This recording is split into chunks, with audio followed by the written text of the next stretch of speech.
Mon grand-père, c'était des pauvres Auvergnats.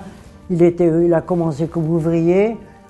Je parle de mon grand-père, de Mathieu, hein. Ça fait vers 1830-40, je ne sais pas 1840. Hein.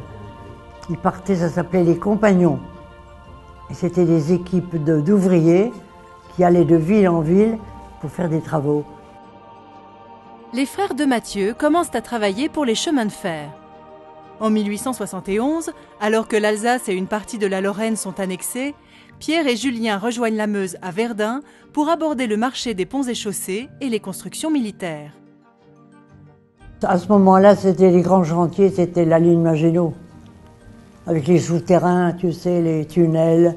Je me souviens, on transportait le béton par des petits chemins de fer. Et puis le béton arrivait dans les futurs casemates. C'était antédiluvien absolument à cette époque-là. Puis, les guerres éclatent. Mais elles n'auront pas raison de l'entreprise et à chaque fois, elles se relèvent et travaillent à la reconstruction des territoires détruits.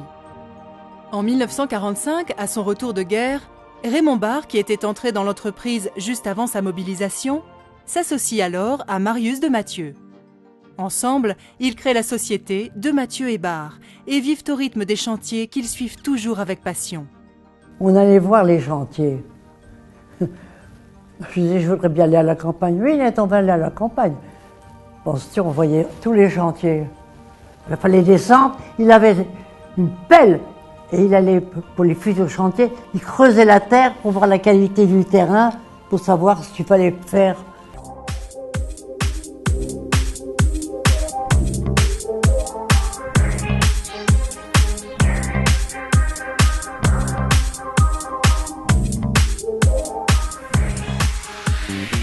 Pour amorcer ce changement, relancer et développer l'activité, l'entreprise décide de se positionner d'emblée sur des gros projets de bâtiments.